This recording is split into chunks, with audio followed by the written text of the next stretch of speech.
Kovic, Edwige Tougeron, Patrick Cottrell, Michel Leclanche a donné pouvoir à Catherine Korb, Geneviève Allopé va nous rejoindre dans quelques minutes, Véronique Cadieux, Laure Charpentier, Lionel Salver, Arnaud Deniel, Loïc Leroux, Sonia Gruan, Vincent Groussin, Denis Poira a donné pouvoir à Vincent Groussin, Marie Grenapin, Julien Foussard a donné pouvoir à Clémence Mortier, Delphine Rossard, Clémence Mortier, Henri Samoyau, Nasser Achabi va nous rejoindre, Philippe Brasselet pouvoir à Philippe Bourgeolet, Laurent Daniel, Anna-Sophia Leclerc, Stéphanie Prévost, Meriem Apkoui, Emmanuel Froget a donné pouvoir à Laurent Daniel.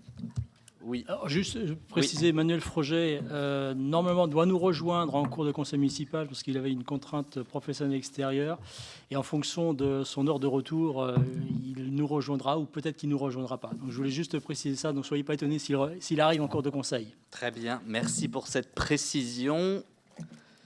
Élection d'un secrétaire de séance, je propose Henri Samoyau. Merci Henri. Approbation du procès-verbal du conseil municipal du 24 mai 2023. Y a-t-il des remarques? Pas de remarques. Est-ce qu'il y a des oppositions, des abstentions? Ce procès-verbal est approuvé. Approbation du procès-verbal du conseil municipal du 9 juin dernier. Même question. Y a-t-il des questions, des interventions sur ce procès-verbal? Il n'y en a pas. Dans ce cas, je mets aux voix qui est contre, qui s'abstient. Unanimité, merci à tous.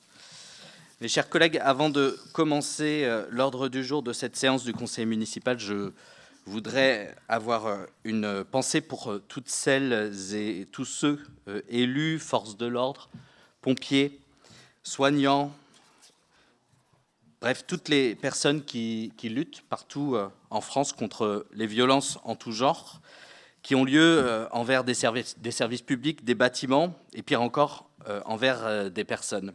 Et comme tous les maires de France, j'adresse mon soutien à mes collègues, au sens large, victimes de violences à l'encontre de leur famille, de leur domicile. Je pense évidemment au maire de La Île-et-Rose, Vincent Jeanbrun, dont le domicile a été attaqué.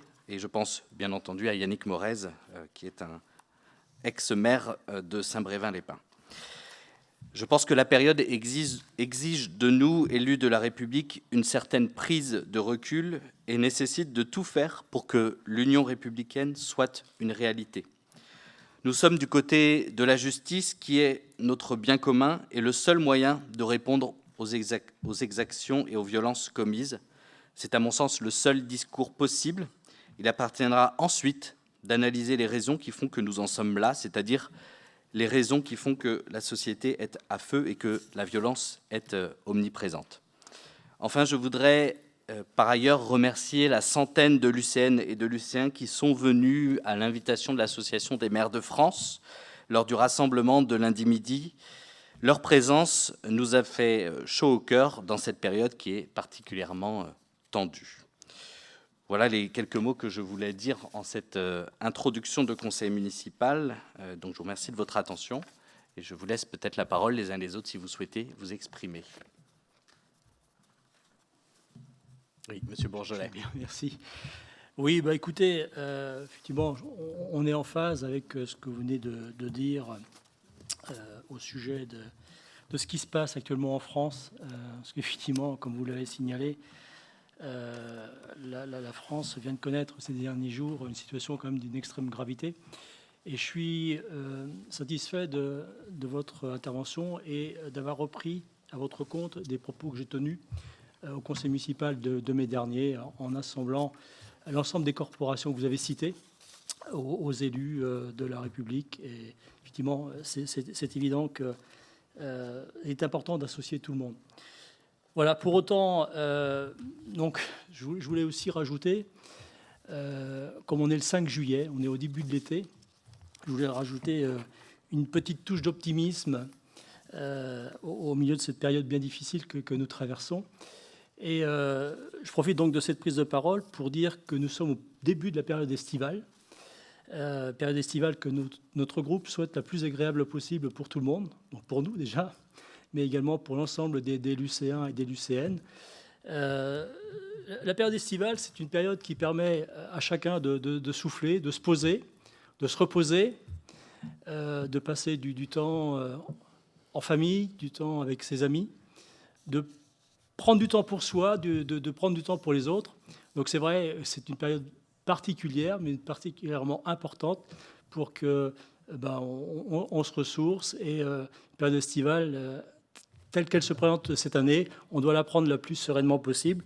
Et donc ce soir, très sincèrement, au niveau du groupe de notre équipe, on souhaite à tout le monde un très bel été, le plus bel été possible, et également pour les agents de la ville de Sainte-Luce-sur-Loire. Merci, Monsieur Bourgelet. Avant ça, on a un conseil municipal, avant de passer à l'été. Donc, je vous propose de démarrer cet ordre du jour qui appelle 12 délibérations plus une information. Nous commençons par une délibération sur le plan d'action des solidarités, par la présentation de ce plan d'action des solidarités qui fait suite à l'analyse des besoins sociaux, dont la démarche participative a été menée en partenariat avec les associations concernées, les professionnels du secteur social, le comité consultatif accessibilité et intergénération, ainsi que les conseils de quartier. Je tenais ce soir à les remercier pour leur action remarquable aux côtés des personnes les plus en difficulté. Leur aide est précieuse. Elles accompagnent et orientent en cas de difficultés passagères ou en cas de difficultés plus durables. L'analyse des besoins sociaux a donc permis d'identifier des actions à amplifier pour aller encore plus loin et plus fort. Même si notre commune est plutôt préservée, il n'empêche que la pauvreté est de plus en plus présente, comme c'est le cas d'ailleurs partout en France. Il y avait en 2019, d'après l'INSEE, 9,2 millions d'euros. Je recommence, 9,2 millions de pauvres en France, soit 1,7 million de plus qu'en 2004, ce qui est considérable. Jean Le Govic vous donnera donc davantage d'informations sur les résultats de cette démarche. Et je remercie tous les membres aussi du conseil d'administration du CCAS et toutes celles et tous ceux qui ont participé à ces ateliers qui ont duré plusieurs semaines. Et la liste que j'ai sous les yeux est très longue entre les associations, les partenaires privés, les bailleurs sociaux, les partenaires institutionnels, les instances consultatives de la commune et les services de la ville. Vous voyez, la liste est très longue, donc je vais vous en épargner le détail, mais que celles et ceux qui ont participé soient remerciés ici ce soir dans le cadre de ce conseil municipal. Et je passe la parole à Jean Le Govic. Merci, monsieur le maire. Je vais donc vous présenter le plan d'action pour les solidarités qui va courir jusqu'à la fin du mandat et même au-delà. Tout d'abord, posons-nous la question, pour quelles raisons et dans quel but lancer un plan d'action ? Eh bien, parce que la solidarité est une de nos priorités. Nous voulons accompagner le vieillissement d'une partie de la population et répondre aux inégalités sociales dont vous avez donné quelques chiffres, monsieur le maire. Pour ce plan d'action, nous nous sommes basés sur l'analyse des besoins sociaux, l'ABS, un outil d'analyse sociale du territoire. Elle a été menée avec les acteurs du social en 2022, comme vous le disiez, avec les associations, les professionnels, les entités consultatives, l'UCN. Et la restitution en décembre 2022 a permis d'établir un diagnostic du territoire et une meilleure connaissance du besoin social. Ce diagnostic nous a permis de tirer des enseignements et d'en faire découler le plan d'action que je vous présente. Ce qui ressort de cette analyse des besoins sociaux, c'est que, je ne vous apprends rien, Sainte-Luce est une ville qui se développe, qu'elle est plutôt jeune, avec 37% de moins de 30 ans, qu'il est constaté une augmentation des familles monoparentales, et de manière importante, plus 77% en 10 ans, qu'elle présente un profil de classe moyenne avec peu de chômage, environ 8%, que 22% ont plus de 60 ans, 22% de la population, et j'attire votre attention sur le fait que les statistiques de l'INSEE montrent que, à l'horizon 2030, c'est très bientôt, 30% de la population lycéenne aura plus de 60 ans. On constate aussi que 38% des plus de 80 ans vivent seuls et une augmentation des prestations liées au handicap. En résumé, ce qui ressort de l'ABS, que Sainte-Luce est une ville avec de nombreuses familles de la classe moyenne, avec une population de seniors importante et qui va encore augmenter, et qui présente des inégalités sociales. Nous sentions ces résultats et ces constats. L'ABS a permis de les d'objectiver ces ressentis. Cette analyse des besoins sociaux a été pour l'équipe du CCAS et des élus la base de ce plan d'action. J'ajoute que, cela va sans dire, mais ça va mieux en le disant, les autres publics ne sont pas oubliés. Le CCAS travaille et va continuer à travailler pour tous les publics. Donc ce plan d'action se décline en 4 axes, dont 2 sont des objectifs: accompagner les situations de fragilité et favoriser le bien vieillir. Les 2 autres, renforcer le travail partenarial et transversal et faire connaître le CCAS et ses actions, sont des méthodes et des moyens pour atteindre ces objectifs. L'axe 3 nous semble important car les CCAS, de manière chronique, souffrent d'un manque de notoriété, d'une méconnaissance de leurs actions, et c'est aussi le cas à Sainte-Luce. Donc les actions que je vais citer après, juste à venir, là, sont extraites d'une liste plus conséquente qui figure dans la délibération que vous avez. Ce sont des exemples, donc, et il y en a d'autres. Le premier axe, accompagner les situations de fragilité. Il ne suffit pas seulement de répondre à ces situations de fragilité, il est fondamental de pouvoir d'abord les repérer pour y répondre. Pour cela, nous allons rendre l'accueil plus universel. Nous voulons aussi soutenir les aidants parce que souvent, ils estiment ne pas avoir besoin d'aide. Nous voulons renforcer le lien avec les bailleurs sociaux parce que les impayés de loyer sont les premiers symptômes de difficulté. Et nous voulons diminuer le non-recours. Je fais une petite parenthèse pour expliquer ce qu'est le non-recours. C'est lorsqu'une personne éligible à une prestation sociale, le revenu de solidarité active, les aides légales et ou facultatives, le minimum vieillesse par exemple, donc lorsque une personne éligible à une prestation sociale ne l'aperçoit pas. Et les raisons du non-recours sont multiples. La méconnaissance des droits, la phobie administrative, la fracture numérique, le sentiment d'avoir à réclamer quelque chose, et il y en a d'autres. Et pour diminuer le non-recours, les études en démontrent l'efficacité, nous allons développer des actions d'aller vers, c'est-à-dire aller plus à la rencontre des personnes dans le besoin. Le deuxième axe, renforcer le travail partenarial et transversal. Alors seul, on va plus vite, mais à plusieurs, on va plus loin. Sans savoir encore à quoi il ressemblera, nous voulons lancer une dynamique avec tous les partenaires, institutions, associations et professionnels, afin d'intégrer dans l'étude du centre-ville la possibilité de créer un lieu des solidarités, où physiquement, tout le monde gravitant autour des solidarités pourra se rencontrer, bien entendu, au bénéfice des lycéens. Ce sera sur le temps long.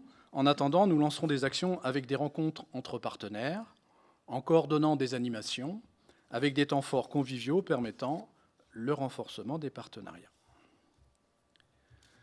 Toujours dans l'axe 2, renforcer le travail partenarial et transversal, nous avons la chance d'avoir un bon tissu de professionnels de santé sur la commune. Nous ne sommes pas dans un désert médical comme dans certaines communes. Néanmoins, il faut préserver ce tissu et favoriser l'arrivée de nouveaux professionnels en intégrant des espaces dans les projets urbains, sur l'île aux Loire, au Pinier, dans lesquels ils pourront s'installer. Et même si la santé n'est pas la compétence d'une municipalité, nous considérons que faire se rencontrer les professionnels, les faire discuter entre eux, favorise forcément le parcours de santé des patients. Le troisième axe, mieux faire connaître le CCAS.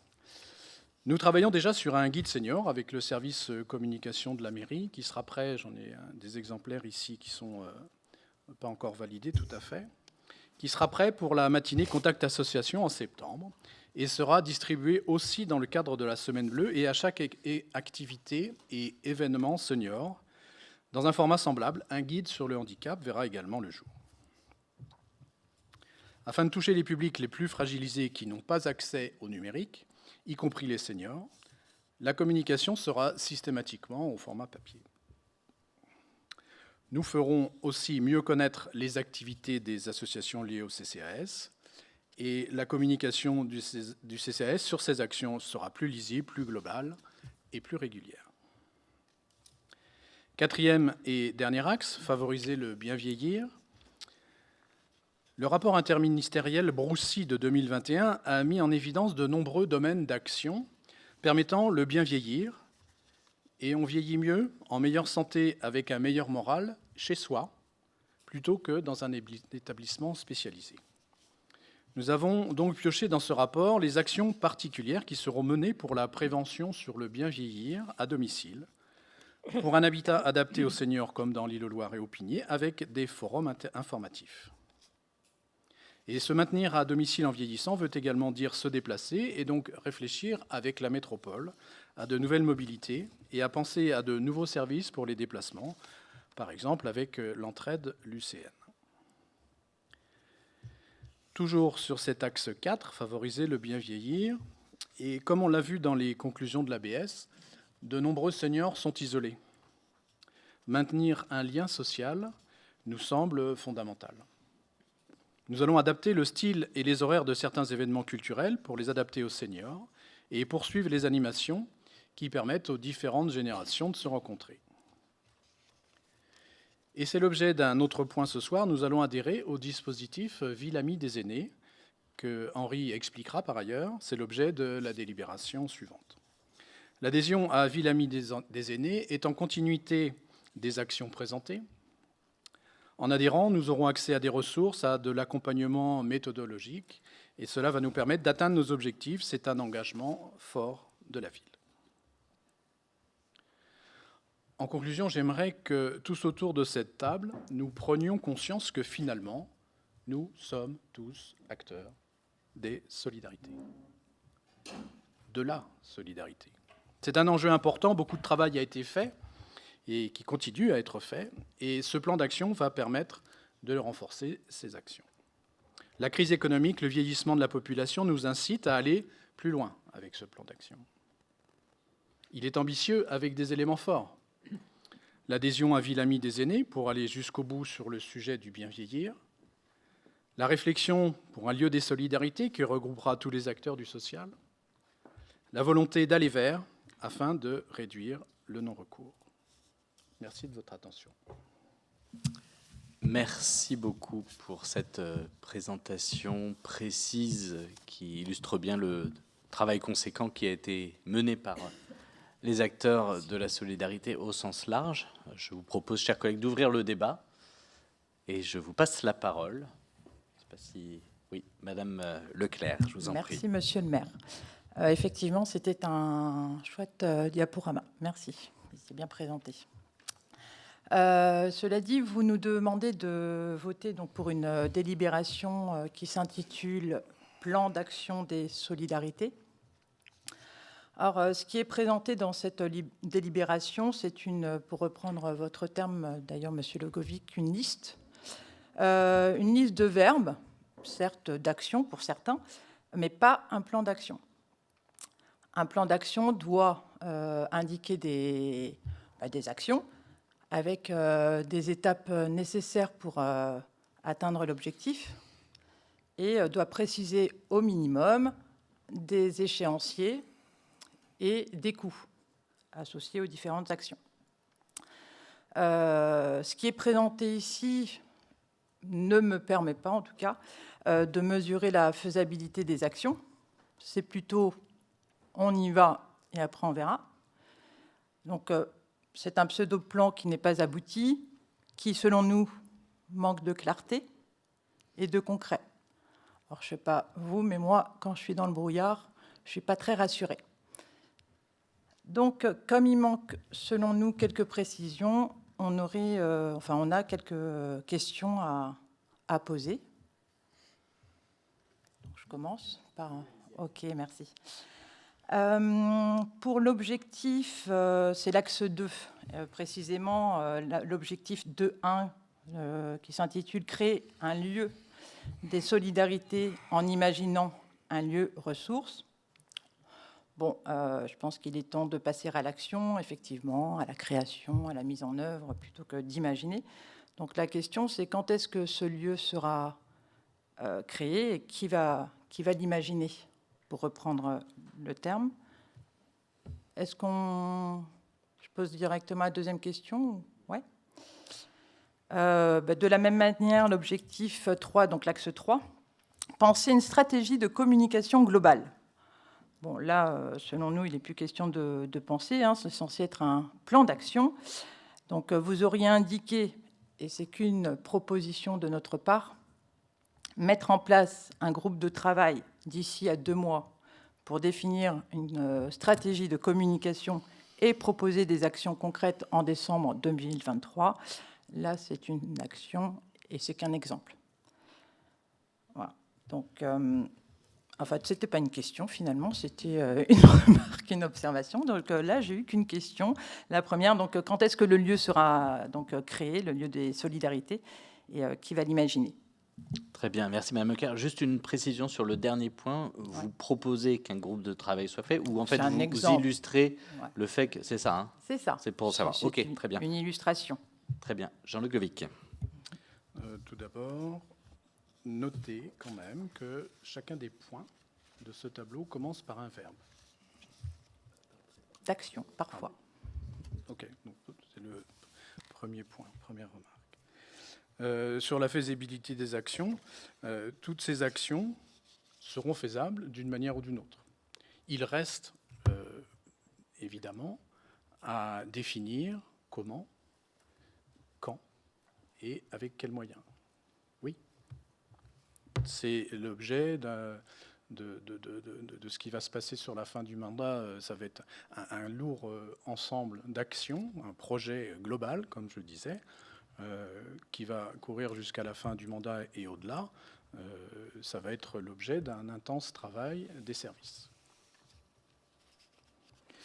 Concernant le lieu des solidarités, qui va l'imaginer? C'est tous les acteurs, c'est écrit dans le texte, dans la délibération. Les partenaires, les associations, les professionnels, la ville et les habitants. Enfin, sur la stratégie de communication globale, oui, c'est un bon exemple que vous donnez de choses, mais il y a un ensemble conséquent d'actions à mener. On doit les séquencer parce qu'on a des je trouve pas le mot, pardon. On a des capacités qui ne sont pas illimitées. Donc le séquençage et la charge précise que représente chacune de ces actions restent à définir de manière précise. Merci. Vous êtes d'accord avec ce que je viens de dire? Oui, c'est vrai que ne figurent pas dans cette délibération les détails de réalisation de toutes ces actions. Ça représenterait, vous l'imaginez bien, un nombre de pages conséquent. Y a-t-il d'autres interventions? Et Madame Abkoui. Je vous remercie, Monsieur le maire, chers collègues. J'ai quelques interrogations à la lecture de la délibération et à votre présentation. Notamment, vous signalez l'augmentation progressive du nombre de seniors sur la commune. C'est un constat qu'on peut voir même au niveau national. Et votre volonté aussi d'accompagner dans un maintien sur la commune. Combien de personnes seraient concernées à ce jour par le maintien à domicile?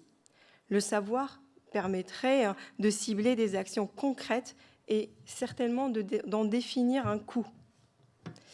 Mon autre interrogation sur le plan, au niveau du plan d'action qui doit s'inscrire dans une visibilité moyen-long terme, on ne voit apparaître aucune action sur le lancement d'une réflexion sur un projet d'une nouvelle résidence senior ou habitat équivalent. Pouvez-vous apporter des précisions sur ces interrogations? Alors sur l'augmentation du nombre de seniors qui souhaiteraient rester à domicile, ça va être l'objet de la deuxième délibération, l'adhésion à Ville Amie des aînés, qui permettra de définir cela. Henri Samoyau donnera toutes les précisions après. Sur le projet de résidence senior, bon, je sais pas, qu'est-ce que... Ok. Je peux répondre tout de suite sur la question d'une éventuelle future résidence senior. C'est bien quelque chose qu'on a en tête. D'abord, il faut, je pense, réellement définir le besoin, puisque la résidence senior du CIF qui est en train de se construire est une résidence sociale, donc sur critères de revenus. Donc il faut qu'on puisse réellement identifier, et là, le travail avec Vie à l'Amie des aînés, dont on va parler juste après, va nous permettre d'avoir la méthode adaptée pour définir quel est, et vous avez parlé du maintien à domicile, mais quel est réellement le besoin en matière de logement senior, c'est-à-dire est-ce que c'est du logement qui est accompagné avec conciergerie, avec aide à domicile, etc. Tout ça, il faut qu'on arrive à le qualifier. Pour le moment, on n'a pas les données qui le permettent réellement. Donc c'est une étape à venir. C'est d'ailleurs pour ça qu'il y a un axe dédié à la question du logement qui est vraiment un sujet précieux, le logement. Et on voit bien ici à Sainte-Luce, et on parlera en septembre, conseil municipal de septembre, de la question de l'urbanisme. Et on voit bien que la question pour les personnes âgées, par exemple des veuves ou des veufs, voilà, qui sont dans un logement depuis longtemps, se posent des questions sur comment ils pourraient venir vivre, notamment vivre dans le centre-ville de Sainte-Luce. Alors, l'île aux Loire, notamment, permettra ce genre de choses, parce qu'on peut imaginer aisément que en vendant peut-être son bien, on peut peut-être accéder à un appartement de plus petite taille, mais ça ne répondra pas à tous les besoins. Donc, identifions d'abord l'ensemble des besoins pour ensuite définir où on pourrait avoir une résidence senior. Et par ailleurs, ne faisons pas l'étude centre-ville avant qu'elle ait eu totalement lieu. On a un comité de pilotage demain soir, et ça peut faire partie justement des sujets qu'on pourrait mettre sur la table, notamment voilà, cette question des logements seniors. Donc voilà sur cette partie logement pour répondre à votre question. Continue. En fin d'action, pour poursuivre en fin d'action de votre présentation, vous axez sur poursuivre et développer des actions d'aller vers ou faire connaître le CCAS et ses actions. Je rappelle qu'en 2021, vous avez entrepris une campagne intitulée « Le CCAS, toujours à mes côtés », avec un coût pour les contribuables, parce qu'il y avait des flyers qui ont été distribués. En 2023, la problématique de faire connaître le CCAS est toujours d'actualité. Devons-nous comprendre que cette communication n'a pas été faite de façon efficace ou l'objectif n'a pas été atteint ? Comme je l'ai dit lors de la présentation, les CCAS, d'une manière générale, souffrent d'un manque chronique de connaissance de leurs actions. Certains parmi nous, là, en arrivant en 2020 aux affaires, ne savaient pas ce que ça voulait dire, les 4 lettres CCAS, Centre communal d'action sociale. Donc il y a un boulot colossal à faire pour faire connaître, mieux connaître le CCAS. Et je désespère d'avoir des bons résultats un jour sur ce sujet-là. C'est très compliqué. Et comme je disais, on ne fait pas de la communication pour communiquer, on fait de la communication au bénéfice des gens qui pourraient bénéficier des aides du CCAS. C'est pour eux qu'on fait ça. C'est pour faire connaître les actions du CCAS pour que des gens en profitent.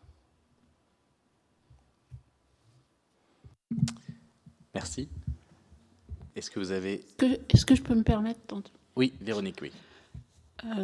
Sur la communication, pour moi, c'est pas de la communication publicitaire. Le public qui est concerné, il change, il évolue. Moi, pour l'instant, ce qui concerne les personnes âgées, je me sens pas concernée. Vous, encore moins, je pense. Voilà. Ce que je veux dire, c'est que Je ne vais pas y prêter, en tant que l'UCN, je ne vais peut-être pas y prêter une attention particulière, mais dans 2 ans, peut-être que si. Et cette communication, on a besoin de la refaire indéfiniment. On ne peut pas quantifier un objectif. C'est pas une propagande, c'est pas de la publicité commerciale, c'est une information, tout simplement. Et ça va être la même chose pour la jeunesse. Là, aujourd'hui, moi, les stages pour enfants, franchement, ça m'est égal. Hein, ils sont un peu grands pour y aller. Donc, je ne les regarde pas. Hein. Et c'est ce type d'information, enfin, on parle de ce type de communication. On parle de la communication qui s'adresse à des publics qui sont changeants parce que, tout simplement, on vieillit d'année en année. Voilà. C'est un travail continu, en fait, qu'il faut entreprendre. Et juste pour rappel, la campagne de communication dont vous parliez, son efficacité est révélée par le fait que en 2022, on a eu beaucoup plus de gens qui sont venus au CCAS. Les chiffres sont disponibles dans le rapport d'activité du CCAS. En 2022, il y a eu 8675 contacts enregistrés contre 7400 en 2021.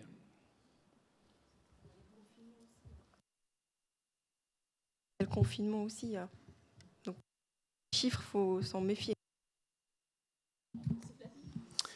Cela dit, même si c'est plus 100, plus 200, plus 300 personnes qui viennent, ce sera toujours ça de plus. Et en matière de communication, je pense qu'il faut de la complémentarité. C'est-à-dire il faut des actions de communication comme on a fait avec le document.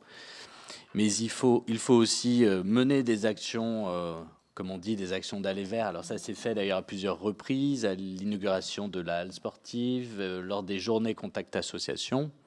Alors évidemment, à ces occasions-là, il n'y a pas non plus 1000 personnes qui viennent, mais il y a quand même quelques personnes, notamment des personnes très intéressées sur les questions, je crois, d'aide pour la culture et pour les loisirs, me semble-t-il. Donc, déjà, si on arrive à mener ça, de toute façon, les actions d'aller vers sont aussi des actions qui permettent d'identifier des fragilités et de pouvoir ensuite assurer un suivi et un accompagnement social qui soit adapté. Donc, je pense qu'il ne faut pas opposer les outils de communication les uns aux autres, mais il faut en faire plutôt des outils de complémentarité. Ça me semble vraiment essentiel de distinguer les choses. Avez-vous d'autres questions ou interventions? Non? Oui, Monsieur Bourgelet? Ça va être une rapide intervention, parce que j'imagine qu'on va bientôt passer au vote. Donc je voulais faire une intervention avant de passer au vote. Je vais bientôt conclure, oui, mais pas de problème, on a encore le temps. On a encore le temps. Bon, voilà, pour être très clair, même si on n'était pas convaincu plus que cela par ce plan d'action, parce que je rappelle quand même que l'intitulé de la délibération, c'était plan d'action, nous avions prévu de voter favorablement à cette délibération. Or, à la lueur de la présentation et à la lueur également des réponses à nos questions, enfin, ou plutôt l'absence de précision sur les réponses à nos questions, on s'aperçoit que ce n'est pas véritablement un plan d'action, comme le rappelle l'intitulé de la délibération. Et puis, je ne veux pas redire ce que mes collègues ont déjà dit. Donc, encore une fois, on a eu le droit à une longue liste à la Prévert, destiné à faire une communication grand public. On a parlé de communication ce soir, mais là, on est vraiment sur une destination de communication grand public, comme vous savez si bien le faire, pour dire que vous avez fait un plan d'action vis-à-vis ou vers les solidarités. Or, un plan d'action, c'est du concret. Un plan d'action, c'est du concret. Un plan d'action doit prévoir, en face de chaque ligne, un budget, une date de fin, une date de mise en œuvre, un responsable pour le pilotage, tout ça pour mesurer l'efficacité d'un plan d'action ou de ce qu'on appelle un plan d'action. En tout cas, dans le cas présent, il n'y a rien de tout cela. Et on le voit bien à la lueur de vos réponses ce soir, c'est des mots. Ce sont des mots les uns après les autres et avec peu de concret. Donc, comme je le disais en introduction de mon intervention, on avait prévu de voter favorablement. Et là, pendant les échanges, on s'est concerté entre collègues, avec les collègues, et on a décidé de modifier notre position de vote, et on va s'abstenir sur cette délibération. Voilà ce que je voulais dire avant la conclusion, avant votre conclusion avant le passage au vote. Très bien, merci. Vous avez pris votre décision avant même que je donne moi-même quelques réponses complémentaires que j'avais l'intention de faire. Je prends en note vos remarques que vous nous faites sur ce sujet-là. Je crois qu'il est important de rappeler que ce travail ne part pas de rien, au sens où il est le fruit de longs échanges, de longues discussions, de plusieurs ateliers avec l'ensemble des acteurs des solidarités concernés à Sainte-Luce, et que voilà, ça a été partagé et approuvé dans plusieurs de ces instances. Donc je pense qu'il faut aussi quand même rappeler ce sujet-là. On a peut-être une différence de méthode. Notre méthode, c'est celle-ci, c'est celle de réunir, de dialoguer avec l'ensemble des parties prenantes, d'identifier des axes, de les travailler, et une fois qu'ils sont travaillés, de mettre les moyens en face, à disposition, et de les proposer au vote dans le cadre des budgets. C'est comme ça qu'on travaille depuis le début, comme ça qu'on va continuer à travailler jusqu'à la fin de notre mandat. D'ailleurs, on est dans une phase aussi de réorganisation du CCAS, donc montre bien que on met l'organisation en face de l'ambition. Donc ça, c'était la première chose que je voulais livrer en réaction à vos remarques. Et puis, sur la question du lieu de solidarité, c'est évidemment un sujet important et essentiel. Un peu complexe aussi, parce qu'il faut se le dire que ça peut représenter un certain budget, donc on a la volonté de le faire, mais il est évidemment trop tôt pour savoir si on arrivera à aller jusqu'au bout. Ce que nous pouvons dire, c'est qu'on a déjà eu des échanges avec des acteurs et non des moindres, notamment le département, pour justement avoir cette logique d'un lieu qui soit un lieu commun des solidarités. Pour ça, il faut que, en plus du CCAS, il puisse y avoir d'autres personnes intéressées par le projet. Donc ça se travaille petit à petit, ça ne se fait pas en claquant des doigts, mais rien que le fait d'en avoir la volonté permet d'engager les choses, et ça, c'est, à mon sens, tout à fait précieux. On en rediscutera de toute façon demain dans le comité de pilotage centre-ville, puisqu'il y a aussi des hypothèses sur ce sujet. Donc le sujet est évidemment sur la table. Maintenant, il faut mettre en œuvre la méthode qui nous permettra d'y aboutir, sans parler pour le moment des questions budgétaires, parce que de toute façon, on n'est pas sur 2 ou 3 ans, on est sur vraiment du moyen, voire du long terme. Voilà les quelques éléments que je voulais donner en complément de vos interventions, chers collègues. Je vous propose de passer au vote si cela vous convient. Est-ce qu'il y a des oppositions ? Donc nous avons 2 oppositions. Donc je recommence alors. Est-ce qu'il y a des oppositions ? Est-ce qu'il y a des abstentions ? Donc, abstention des élus de l'opposition. Qui vote pour ? Cette délibération est donc adoptée. Délibération suivante, adhésion au réseau francophone Ville Amie des Aînés. Je passe la parole à Henri Samoyau. Merci, monsieur le maire. Donc, le plan d'action pour les solidarités que nous venons d'adopter place le bien vieillir, et vous l'avez compris dans l'axe 4, parmi nos priorités pour les années à venir. Il s'agit d'un enjeu essentiel pour lequel nous devons disposer de ressources, d'accompagnement méthodologique, de relais et de partenariats. C'est la raison pour laquelle nous allons vous proposer d'adhérer au réseau francophone Ville Amie des Aînés. Cette adhésion sera un plus pour l'équipe du Centre communal d'action sociale afin de travailler sur les objectifs de notre plan d'action. Et enfin, obtenir le label Ville Amie des Aînés, c'est un engagement fort envers la population, l'expression de notre volonté d'agir pour les seniors lucéens et avec les seniors lucéens. Alors après la délibération, Vous l'avez aussi, je n'ai pas de diaporama, mais il y a quelques termes peut-être que je peux vous expliquer. Au milieu de la page, lutte contre l'agisme, au début ça m'a surpris.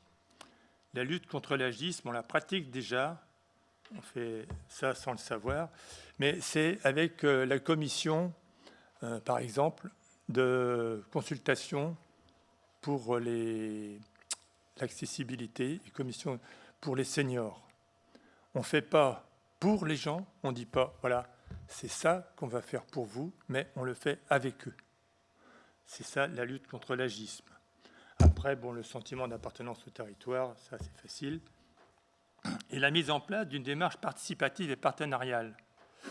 C'est important au niveau de Ville Amie des aînés, c'est un travail participatif. Et quand on aura une conférence au sujet des aidants ou une conférence pour le bien vieillir à domicile, il y aura derrière des ateliers. Et ces conférences-là vont coûter rien du tout. Parce qu'on a un CD « J'y suis, j'y reste ». J'ai vu ça à Rezé. Et ce CD « J'y suis, j'y reste », il est gratuit, on nous l'envoie. Et ça sera sans doute ça en décembre ou janvier l'année prochaine. Derrière, il y aura des ateliers. Sur les aidants, c'est le 13 octobre. Alors, je ne trahis pas un secret, mais c'est sous presse, ça va sortir. C'est le 13 octobre, c'est dans le cadre de la Semaine Bleue, mais on n'a pas pu mobiliser l'Igéria dans le cadre de la Semaine Bleue, on l'a mobilisé une semaine après. Ça, c'est un ciné-débat. Le ciné-débat sera appuyé par la Maison des aidants. Les gens pourront poser des questions à la Maison des aidants, et après, derrière, on fera des ateliers, encore une fois, pour expliquer, pour que les gens puissent se positionner. Les ateliers, ce sont à peu près les mêmes, ou la même technique, méthodologie, qu'on a utilisée pour les conseils de quartier. Pour ceux qui ont suivi le conseil de quartier que j'ai animé, vous voyez à peu près comment ça s'est passé, et vous en étiez. Sur approfondir les connaissances du territoire lucéen, c'est le premier point en matière de vieillissement autour des 8 thématiques Ville Amie des aînés. Alors les 8 thématiques Ville Amie des aînés, je les ai là et je vais vous les citer. Alors les premières sont concrètes sur l'habitat. Donc c'est habitat, on va parler d'adaptation de l'habitat et d'accessibilité. Pour rester chez soi, il faut un habitat qui permette d'adapter son logement. Et Jean, tout à l'heure, a parlé de Broussy, mais c'est vrai qu'on avait choisi de ne pas trop détailler le rapport Broussy. Il y a 2 points là-dessus qui sont importants que je vous rappellerai. Sur le rapport Broussy, il est question d'une prime adapte, comme la prime pour l'aménagement c'est pour l'écologie là. Prime Rénov. La prime Rénov. Et donc là, au 1er janvier 2024, dans le rapport Broussy, il est écrit qu'il y aura une prime adapte qui permettra, ça c'est malin, qui permettra d'avoir une prime pour effectivement adapter le logement. Et on a là-dessus une facilité énorme, c'est qu'on est tout près du CREAT. Le CREAT, c'est le centre de ressources qui est dans la zone industrielle à côté. Et j'ai visité ça plusieurs fois avec des groupes d'anciens. Et il y a des choses très intéressantes auprès des ergothérapeutes, auprès des gens comme ça, pour adapter le logement. Donc ça, c'est le premier point qui va être étudié avec Ville Amie des aînés. Sur l'habitat, le transport et la mobilité. Là, c'est la même façon, c'est autour de comment on peut se déplacer. Il y a un monsieur qui me disait l'autre jour, habiter rue de l'Aiguillon. Rue de l'Aiguillon, il n'y a pas de quai pour accéder au bus. Et donc, si on veut aller faire des courses, même jusqu'à Carrefour à côté, mais c'est assez compliqué. Pour les handicapés non plus. Donc ça, c'est quelque chose sur lequel on va travailler aussi pour voir les mobilités possibles au niveau avec faire le diagnostic et puis après, effectivement, enclencher des trucs. Là aussi, là-dessus, on pourra faire une conférence autour des mobilités, parce que sur Nantes Métropole, dans le groupe 24 de la longévité, les 24 communes qui travaillent sur la longévité, il y a déjà des choses qui sont dites autour de la mobilité et on va s'en inspirer. Troisième espace, l'espace extérieur et les bâtiments. Alors évidemment, les commerces de proximité, l'accessibilité des magasins, le groupe Comité consultatif handicap a déjà visité tous les magasins, enfin tous ceux du centre-ville du moins, pour voir l'accessibilité. Et vous avez dû avoir ce rapport-là pour ceux qui sont au CCAS. On a dû vous en parler à un conseil d'administration. Bon. Après, c'est plus sur l'information et la communication. Donc, Jean, tout à l'heure, en a parlé. Le guide des seniors est en train de se mettre en place. Donc, on aura quelque chose sur le guide des seniors, sur le guide des handicapés. Et puis, sur les nouvelles technologies, ça ne vous a pas échappé, on y a travaillé aussi à travers les chèques haptiques et l'amicale laïque. Donc, on a fait des choses déjà. Sur la participation citoyenne et l'emploi, alors là, on est facilement incollable, puisqu'on a la démocratie participative avec des groupes comme dans les conseils de quartier, comme dans les comités consultatifs. Donc effectivement, c'est quelque chose qu'il faut favoriser pour que les anciens aient un droit et une place dans la société. Et le passage à la retraite, par exemple, participation citoyenne. Sur l'autonomie, les services et les soins. Alors là, la maison de retraite, les aidants, etc., l'aide à domicile. Alors je voudrais revenir sur un truc tout à l'heure, sur votre question par rapport à une future résidence senior. Alors, d'après le rapport Broussy, en 2030, on aura, Jean l'a dit, on aura 30% de personnes qui auront plus de 60 ans. Ce sont les baby-boomers, les gens qui... l'avancée en âge fait que... Donc il y a 2 points. C'est qu'on va passer de 2 millions de personnes en France à 4 millions. On double le nombre de personnes dans la pyramide des âges. On bénéficie d'1% par an. Nous, on est à 22% aujourd'hui. 1% par an, et ça fait 30% en 2030. La maison de retraite, ce n'est pas adapté aux gens qui sortent du baby-boom. Parce que vous et moi, enfin surtout moi, on est de plus en plus en forme. Et donc, on n'a pas besoin de la maison de retraite avant peut-être, je sais pas, je me donne 90 ans pour y aller. Hein, donc, j'ai encore quelques années. Et la maison de retraite, ce n'est pas le souci des gens. Aujourd'hui, le souci des gens, c'est le maintien à domicile. Ce n'est pas la résidence senior, ce n'est pas la maison de retraite. D'après le rapport Broussy, aujourd'hui, l'effort doit être porté sur le maintien à domicile. Parce que les populations vieillissent, mais elles vieillissent plus en forme. Et Véronique, ou les gens qui ont entre 60 et 75 ans, ils n'ont pas envie d'aller à la maison de retraite aujourd'hui. Donc, c'est ni dans une résidence senior. Je précise, je n'ai pas encore 60 ans. Bon, d'accord, mais tu en auras bientôt. Ça arrive, moi ça m'est arrivé. Après, sur le lien social, le 6e point, 7e point, parce que je suis rendu au 7e là, c'est sur le lien social et la solidarité. Et donc là, on est autour des relations, du vivre ensemble, des rencontres. Et le dernier point, c'est pour Franck, c'est la culture et loisirs. On en a déjà parlé. On a une culture et un loisir adaptée aux personnes âgées. Pourquoi pas, suivant leurs demandes, on verra ça, pourquoi pas des spectacles en journée. Le spectacle qu'on a dans la journée, on le balance, on le met aussi. Le spectacle qu'on a le soir, on peut le mettre dans la journée pour les personnes âgées. Tout ça pour vous dire qu'on a besoin de ressources, on a besoin de méthodologie, mais on a déjà fait pas mal de choses. On est déjà... le plan pour les après-midi seniors ou pour les matinées seniors va sortir pour le forum des associations. Et à ce moment-là, on pourra donner notre plan pour l'année 2023-2024.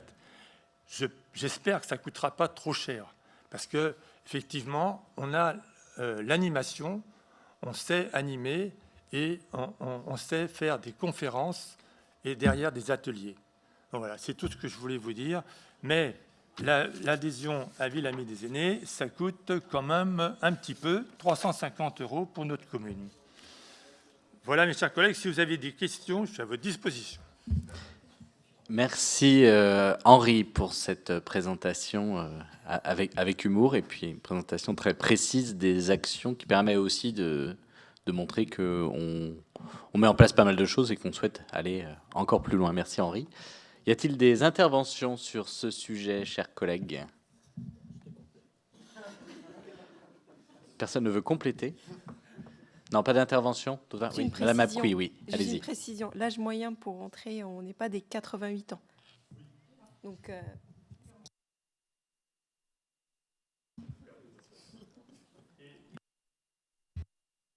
Les gens restent en EHPAD 18 mois en moyenne. Les gens restent en EHPAD 18 mois en moyenne. Et la moitié des Français rentrent en EHPAD, la moitié des femmes françaises, je crois, rentrent en EHPAD à 98 ans. La moitié. Il faut attendre 98 ans pour atteindre 50% de femmes qui ne sont pas chez elles. Donc il en reste quand même 50% à domicile à 98 ans. Merci. Oui, Laure Charpentier. Juste une intervention rapide, juste pour rappeler, ça n'a pas été beaucoup dit, de la grande diversité du grand âge et des personnes âgées. Il y a vraiment... Chaque situation est très différente. Chaque situation est très différente. On va avoir des personnes de très jeunes, un tout petit peu plus âgées que moi, qui vont être en grande difficulté. Effectivement, des personnes qui seront presque centenaires ou centenaires qui iront très bien. Donc, j'entends bien qu'on parle de chiffres, de moyenne, à quel âge. Je pense qu'il faut aussi, et c'est pris en compte par Jean et Henri, de cette énorme diversité. Chaque cas est particulier. Donc, je voulais vraiment préciser ça. Merci beaucoup. Pas d'autres interventions. Je mets aux voix cette délibération qui nous semble ô combien importante, dont l'objectif est là encore, d'amplifier notre action auprès des seniors, qui est, à notre sens, un enjeu de société qui est absolument majeur pour les prochaines années. Je mets aux voix qui est contre, qui s'abstient. Cette délibération est adoptée à l'unanimité. Merci à Jean Legovic, merci à Henri Samoyau pour la présentation de ces dossiers. Merci à toutes celles et tous ceux auprès et avec lesquels vous travaillez. Nous passons au dossier finances et ressources. Et la délibération numéro 3 concerne la fixation des tarifs municipaux. Et je passe la parole à Michel Daculcy. Merci, Monsieur le maire. Donc, tous les ans, à cette période, sont fixés les tarifs municipaux qui sont essentiellement impactés par l'inflation. Nous avons connu depuis plusieurs années des périodes avec une inflation soit nulle, soit quasiment nulle. Et il s'avère que depuis 2 ans, la crise Covid et la guerre en Ukraine, l'inflation a fortement augmenté et n'a jamais connu un tel niveau. On en a déjà parlé dans les différents exercices budgétaires que l'on a pu présenter. Et il s'avère que les prêts à la consommation sont en hausse de 5,1% sur un an, donc en mai 2023, malgré une légère baisse qu'il y a pu avoir en février 2023 qui était à 6,3%, et ce taux a grimpé, donc, que ce soit en France ou dans la zone euro. Depuis l'été 21, ce taux n'a cessé d'augmenter, comme je vous disais, crise sanitaire et reprise de l'activité post-Covid, plus le conflit ukrainien. L'augmentation massive des coûts d'énergie, malgré des mises en place de boucliers tarifaires, les rémunérations concernant la hausse du point d'indice et les matières premières. Donc, il est donc proposé d'augmenter les tarifs pour l'année 2023, hors ceux énoncés à la seconde partie que je vous listerai tout à l'heure. Ceux des multi-accueils qui sont fixés par la caisse d'allocation familiale ceux des actions d'autofinancement comme les séjours 100% et vous, ainsi que ceux des spectacles et événements culturels. Le taux d'inflation, donc, je rappelle, produit par l'INSEE en 2023 a été de 5,1%. Donc au 1er septembre, voilà ce que nous proposons d'adopter, c'est-à-dire cette augmentation des tarifs. Il y a des services, toutefois, qui ne vont pas être concernés dès le 1er septembre. En l'occurrence, des tarifications des services enfants, jeunesse, éducation, qui ont fait l'objet d'une mise en place, qui a eu une délibération à ce sujet lors d'un précédent conseil municipal, de la mise en place du taux d'effort. Pour faire très très court, ce taux d'effort, donc la délibération qui a été adoptée, permet, au lieu d'avoir des marches et des paliers qui, pour 1 euro, parfois les habitants payaient tout de suite la tranche d'après, permet d'avoir une progression réelle par rapport au quotient familial avec un coefficient donc vraiment très proportionnel et une question de meilleur rapport par rapport au prix payé et au quotient familial.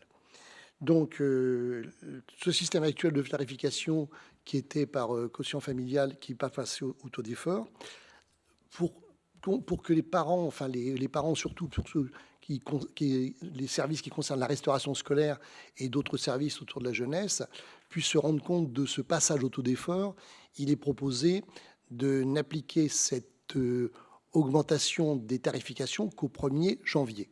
Tout simplement pour que les usagers puissent bien comprendre l'impact du taux d'effort et ne pas adopter cette augmentation dès le 1er septembre. Donc, au 1er janvier 2024, les services qui en ont été en tout cas exonérés pour ce premier trimestre, pour ce dernier trimestre, le seront au 1er janvier 2024. Voilà concernant cette délibération des tarifs municipaux. J'ai bien qu'il y a eu 2 messages, donc des tarifs qui vont augmenter au 1er septembre et d'autres au 1er janvier. Je reste à votre disposition, ou bien concernant certains services qui sont décalés dans le temps par rapport à l'augmentation des tarifs, n'hésitez pas à poser les questions si besoin. Merci Michel Daculcy. Oui, Madame Prévost. Bonsoir. Oui, alors du coup, nous avons une question relative au calcul sur le taux d'effort. Vous nous avez annoncé lors de la commission que le simulateur n'était pas prêt, soit. Donc à défaut, et pour aider les familles qui utilisent ces services, est-ce que vous pouvez nous faire une démonstration précise partant d'un exemple par exemple, le cas d'une famille, donc un couple avec 3 enfants. Dans un premier cas, combien vont-ils payer la restauration scolaire si ce couple gagne, par exemple, 5 000 euros mensuels? Et dans un second temps, combien ce couple paiera pour les services périscolaires s'ils ont un revenu de 3 000 euros mensuels? Alors, comme vous dites effectivement, prendre un seul exemple n'est pas forcément pertinent, mais prendre plusieurs exemples, cela peut l'être. Aussi, je laisse la parole à Marianne, qui va vous présenter cela. Alors oui, mais je vais passer la parole à Marianne Bess-Williams. Je rappelle quand même que le débat sur le taux d'effort a bien eu lieu à un conseil municipal de mars et qu'il me semble qu'un certain nombre de simulations ont déjà été présentées à l'occasion de commissions, voire même de conseil municipal, je ne sais plus. Donc voilà, je laisse Marianne répondre. Oui, merci. Donc, effectivement, il nous semble important que toutes les familles puissent être au courant du tarif précis qu'elles vont payer à compter de septembre. Et donc, dès la fin de cette semaine, un courrier va partir pour les informer notamment de la mise en ligne d'un simulateur qui sera du coup sur l'espace famille, et où le quotient familial sera pré-rempli avec les informations dont nous disposons. D'ailleurs, ça permettra également que certaines familles qui ne savent pas forcément si leurs informations sont à jour et ne nous informent pas puissent bien vérifier leur quotient familial. C'est transmis par la CAF ou la MSA chaque année, mais voilà.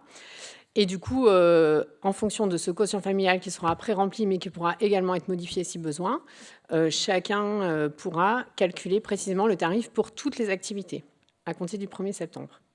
Donc voilà, et effectivement, là, moi, je ne peux pas vous faire tourner la simulation comme ça en direct. J'avais repris les exemples qu'on avait présentés en mars. Voilà. Alors, j'ai pas, en fait, on a fait des exemples sur des foyers avec 2 enfants, parce qu'à partir de 3 enfants, on est dans un cas particulier, mais qui fait que le 3e enfant inscrit à la même activité a un tarif dégressif. Donc voilà. Mais sur les, je ne sais pas si je redonne les exemples qu'on avait déjà donnés en mars, c'est exactement les mêmes chiffres en fait qu'on a présentés en mars. On est parti de ce simulateur-là présenté en mars pour fixer les tarifs au 1er septembre. Je peux compléter si vous le souhaitez, puisque dans les libérations, c'est indiqué. Il y a 3 éléments. Il y a un prix plancher et un prix plafond. Lors de la libération sur le taux d'effort, le prix plancher sera à 1 €, prix plancher, et le prix plafond sera à 6,19 €. Voilà ce qu'il en est concernant donc 1 €. Vis-à-vis des familles justement qui payent 1 €, ça va faire moins 14% par avant, donc il y a des plus et il y a des moins. Ça, c'est au 1er septembre par rapport au taux d'effort. Maintenant, à ces tarifs-là, effectivement, au 1er janvier, la tarification sera augmentée de 5,1%. Et pour que les usagers puissent bien comprendre ces impacts du taux d'effort, nous avons souhaité décaler dans le temps. Mais il y a des prix des parents qui vont payer moins et d'autres qui vont payer plus. C'est le système du taux d'effort, en sachant que l'intégralité du coût, il y a toujours une grande partie qui est payée par les municipalités, que ce soit même au prix plafond. Ça, c'est important d'en prendre compte. Ça correspond à 50% en moyenne du coût réel. Quels que soient les quotients familiaux, la ville prend en charge fortement quand même cette charge. Voilà. Ça, c'est important à le signaler. Et en plus, à revenu, pour la ville, en tout cas, le coût sera identique. Il n'y aura pas plus de recettes qu'autrement. Mais par contre, une meilleure équité, en tout cas, sur le tarif payé. Merci. Et Madame Prévost. Je posais simplement la question ce soir, puisque nous sommes en train de délibérer sur les tarifs municipaux. Donc, ça me semblait opportun de poser la question ce soir. Notamment, je me mets à la place des familles qui ont besoin de concret. Voilà. Mais donc, j'entends qu'il faut attendre un petit peu. Juste pour réexpliquer, ce système, cette tarification taux d'effort, elle est mise en place depuis maintenant à peu près 20 ans sur les multi-accueils. Et du coup, quand nous votons les tarifs du multi-accueil, c'est exactement le même principe. Il y a les seules informations présentes sont le plancher, le plafond et le taux. Et en fait, vu que chaque tarif est individualisé en fonction de la situation de la famille, on ne peut pas donner les tarifs pour chaque famille. Donc, il y aura le simulateur qui sera en ligne dès demain ou après-demain. On ne peut pas faire mieux. Et en fait, c'est totalement classique. C'est juste que c'est un nouveau mode de fonctionnement, c'est une nouvelle tarification. Merci. D'autres interventions sur le sujet de la tarification? Oui, Monsieur Bourgeolet. Alors, ce ne sera pas une question, ce sera une intervention pour le coup. Oui. Alors, donc, lors de la commission ressources du 22 juin dernier, et qui avait trait à la délibération sur les tarifs municipaux, donc commission auquel je ne participe plus, mais mon collègue Emmanuel Froger participait, il s'était inquiété du peu de transparence des informations qui y figuraient. Et il avait fait la remarque, notamment, qui portait sur la hausse historique des tarifs qu'allaient subir certains ménages et que votre délibération passait, volontairement ou non d'ailleurs, sous silence. Alors, force est de constater qu'il a été entendu, enfin partiellement entendu, parce que un paragraphe a été ajouté sur cette délibération, sur les évolutions tarifaires à compter, enfin pour les évolutions tarifaires à partir du 4 septembre prochain, et conséquence de la mise en place du taux d'effort. Malheureusement, cette information ou cette précision demeure toujours incomplète, puisque la précision qui a été portée sur la délibération ne porte que sur la fraction temporelle du 4 septembre jusqu'au 31 décembre.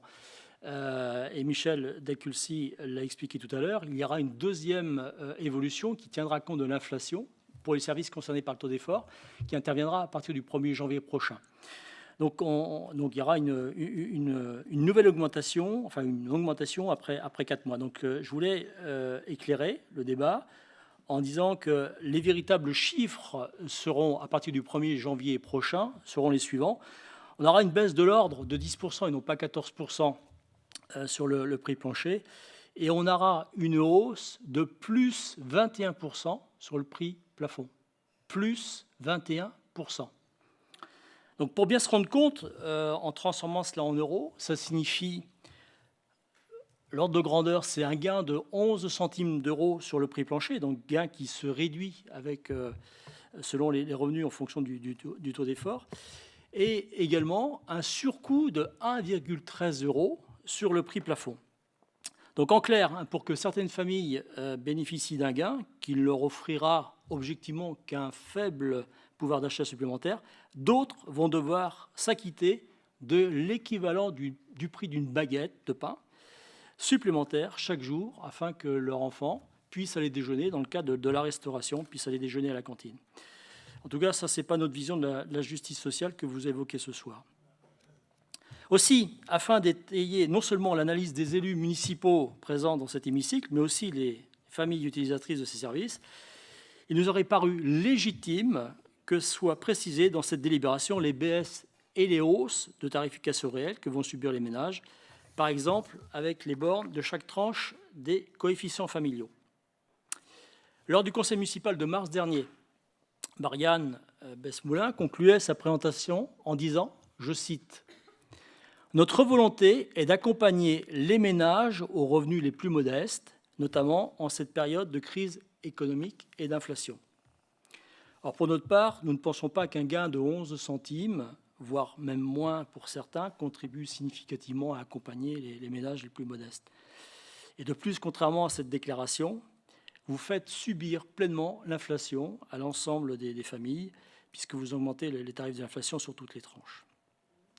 Alors pour l'anecdote, il faut savoir que l'inflation, si l'inflation reste au niveau actuel, et que vous l'appliquez chaque année comme c'est le cas depuis 2 ans, les familles concernées retrouveront les tarifs d'avant l'application du taux d'effort, dans moins de 2 ans, avec le phénomène de réévaluation. Donc, Monsieur le maire, lors de la présentation de ce projet en mars dernier, nous vous avions proposé de travailler avec vous sur un meilleur accompagnement des familles les plus modestes et donc de différer cette délibération, ce que vous aviez refusé catégoriquement. Donc, force est de constater que nos craintes étaient fondées et que ce projet reste inabouti et inefficace. La nouvelle tarification n'atteint pas les objectifs cités par Marianne Besmoulin, que j'ai rappelé tout à l'heure. Cela n'accompagne pas complètement les familles les plus modestes.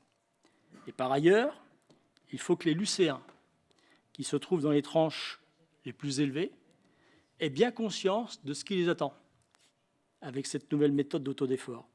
Ils vont connaître des augmentations de tarification des services hors du commun. Je rappelle le chiffre, cela pourra atteindre jusqu'à plus 21%. Plus 21% lors de la prochaine année. Enfin, et avant de conclure, nous ne pouvons pas passer sous silence la disparition de la tarification d'un service apprécié par les familles lycéennes utilisatrices de ce service. C'est celui de la navette pour les enfants le mercredi. Ce qui, vous me direz, est normal puisque vous allez supprimer ce service qualifié, Monsieur le maire, par un membre de votre équipe en commission éducation du 21 juin 2023, un service qualifié, je cite, « Ce service, c'était du luxe ». En conclusion, nous vous rappelons et nous vous renouvelons donc notre demande. 1. Apporter une information transparente aux élus et aux familles utilisatrices sur les conséquences de votre décision. 2. Privilégier le recours aux outils de solidarité déjà existants, notamment le CCAS, on en a parlé tout à l'heure. Et 3. Revoir la progressivité tarifaire ainsi que les prix plafonds afin de ne pas léser un grand nombre de familles lycéennes. Donc, au regard de tout ce que je viens d'expliquer, Monsieur le maire, vous comprendrez aisément que nous ne voterons pas cette délibération sur la nouvelle politique de tarification ou la nouvelle grille de tarification des services qui va s'appliquer à partir du 1er septembre, du 4 septembre, soyons précis, 4 septembre prochain. Merci beaucoup pour cette intervention. Peut-être avant de laisser Marianne prendre la parole pour notamment rétablir les réalités, parce que je pense qu'à un moment donné, c'est essentiel de rétablir les choses, parce que quand on écoute votre intervention, on a le sentiment qu'il y a des hausses pour tout le monde, alors que ce n'est pas du tout la vérité. Donc il va falloir quand même rétablir les choses. Je voulais quand même avoir un mot sur la question de la transparence, ou ce que vous avez pu dire sur le fait que l'information était masquée, pour rappeler qu'il n'y a rien de nouveau. C'est le magazine de avril 2023 dans lequel tout est expliqué, et notamment indiqué la question du prix du temps du midi qui variera de 1 € à 6,19 €. Voilà, toutes les informations sont dans le magazine que vous recevez aussi chez vous, que les parents ont reçu, en plus de l'information famille qu'ils ont eue, en plus de l'information qu'ils auront demain. Donc il n'y aura, demain ou vendredi, absolument rien de caché et de masqué, et j'allais même dire que tout était parfaitement assumé dans cette action, qui pour nous est un gage d'équité et aussi un gage de solidarité. Alors je passe la parole à Marianne pour répondre aux différentes questions, et ensuite nous passons au vote. Merci. Donc, effectivement, je ne vais pas revenir sur le principe du taux d'effort que nous assumons totalement et dont nous avons longuement débattu lors du conseil municipal du mois de mars. Mais je voudrais moi aussi donner quelques chiffres, parce que, en fait, vous nous avez présenté uniquement les cas du tarif plancher et du tarif plafond, mais on a toute une gamme de situations entre ces deux tarifs. Donc moi, j'ai repris les 4 exemples qu'on vous avait présentés en mars. Donc, par exemple, sur un foyer qui a comme ressource 2100 € mensuels et 2 enfants, actuellement, le coût du temps du midi est de 3,37 €. Et au 1er janvier 2024, donc après l'augmentation liée à l'inflation, il sera à 2,65 €. Donc on passe de 3,37 € à 2,65 €. Je pense que ce n'est pas une petite diminution, c'est une diminution de 21%. De même, un foyer avec 2 enfants et 3 300 € de ressources mensuelles passera pour le tarif du temps du midi de 4,54 € à 4,16 € au 1er janvier, après augmentation liée à l'inflation. Donc là, il s'agit d'une diminution de 8,3%.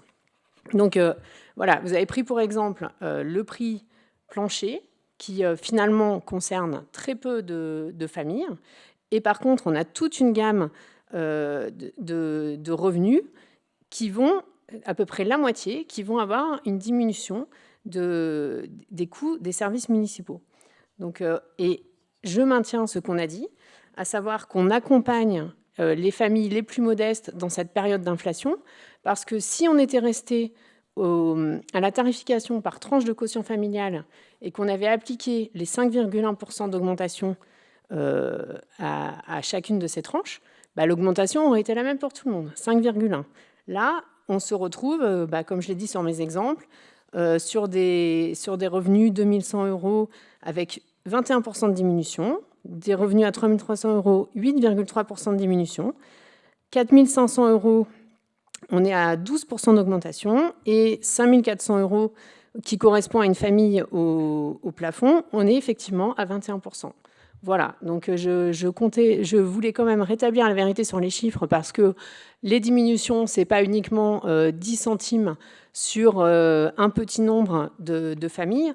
Non, on a des diminutions qui sont parfois beaucoup plus conséquentes, et c'est justement une meilleure répartition de l'effort, parce qu'on partait d'un système qui était plus juste qu'un tarif unique, mais qui présentait encore de nombreuses lacunes. Merci Marianne. Michel Daculcy. Très rapidement, je tiens à signaler que quand même au niveau des produits alimentaires, l'inflation a été de près de 23%. J'ai encore l'âge pour m'indigner. Et je trouve effectivement indigne, parce que pour certaines familles, excusez-moi du peu, mais 10 centimes, c'est important, multiplié par le nombre de repas sur une année. Alors que pour d'autres, 1 € ou 1,50 €, ça ne remettra surtout pas leur mode de vie en cause. Mais 10 centimes pour certaines familles, effectivement, c'est important. On est certes pas tous concernés autour de cette table, mais il y a des familles lucéennes qui le sont, et je suis indigné de cette remarque. Merci Michel. Dernière intervention pour Monsieur Bourgeois, parce qu'on va pas refaire le débat. Je pense que vous avez donné votre position, on a donné la nôtre. Voilà. C'est pas une question de Allez-y. refaire le débat. Je voudrais juste corriger votre propos de tout à l'heure à mon égard. À aucun moment j'ai dit que je n'ai parlé que de baisse. Je suis désolé, j'ai pas dit que tout allait aller à la hausse pour tout le monde. Je n'ai pas dit cela. Je n'ai pas dit cela. Voilà, je voulais juste corriger ce propos qui est erroné. Très bien. Merci. Je mets aux voix cette délibération. Qui est contre? Qui s'abstient? Cette délibération est adoptée. Délibération 4. Et nous saluons Monsieur Froger qui vient de nous rejoindre. Délibération 4. Michel Daculcy pour la durée d'amortissement des biens. Alors, cette délibération concerne les amortissements des différents biens, qu'ils soient donc mobiliers ou immobiliers sur la commune. Donc, immobilisation corporelle et immobilisation de matériel et autres. Alors, il y a des années, différentes périodes, que ça va de 5 ans, 20 ans, 10 ans, selon les différentes immobilisations, des frais d'études, des concessions et droits similaires, même les plantations d'arbres et d'arbustes. On avait échangé il y a quelque temps sur les cheptels quand les communes ont des espèces animales. Voilà, donc il y a une délibération qui est proposée, toujours à cette période-là, sur les durées d'amortissement. Et la M57, la nouvelle nomenclature comptable et budgétaire, nous amène à donc établir une délibération sur ce sujet. Merci. Des interventions sur ce sujet? Pas d'intervention. Je mets aux voix. Qui est contre et qui s'abstient? Unanimité. Merci. Délibération 5. Remboursement activité jeunesse. Michel Daculcy. Régulièrement, au niveau du budget principal, nous avons des remboursements d'activité jeunesse, souvent pour des raisons médicales.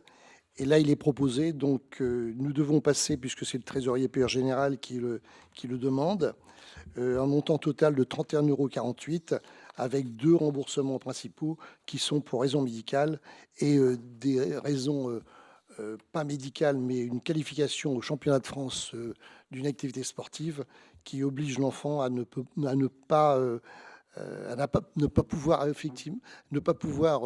participer à l'activité. Donc, le total est de 31,48 € pour ces 2 remboursements d'activité jeunesse. Merci. Pas d'intervention. Y a-t-il des oppositions, des abstentions? Cette délibération est adoptée. Délibération suivante, attribution d'une subvention à l'association des parents indépendants des Tilleuls. Une association indépendante des parents des Tilleuls, toute association de parents donc, reçoit une aide de la ville, une subvention. Donc, il est proposé un montant de 150 € comme les autres associations de parents d'élèves pour l'année 2023. C'était ni plus ni moins dans les tableaux un oubli, on le dit par rapport à cela. Merci. Y a-t-il des oppositions, des abstentions? Cette délibération est adoptée. Délibération 7, renouvellement de la convention de participation financière aux charges de fonctionnement de l'école privée Saint-Vincent. Alors, le Code de l'éducation dispose donc et indique les dépenses des classes sous contrat sont prises en charge dans les mêmes conditions que celles des classes correspondantes dans l'enseignement public. Et c'est le cas pour l'école Saint-Vincent. Donc, la ville participe aux frais de fonctionnement d'une école sous contrat dès lors que les élèves répondent à l'obligation de scolarisation et sont domiciliés sur le territoire. Il y a toujours une convention de partenariat donc, qui est faite avec l'école privée Saint-Vincent, qui arrive à échéance le 31 août 2023. Aussi, il est nécessité de la renouveler au 1er septembre 2023 pour une durée de 4 ans et définir les modalités de prise en charge des dépenses de fonctionnement des classes sous contrat.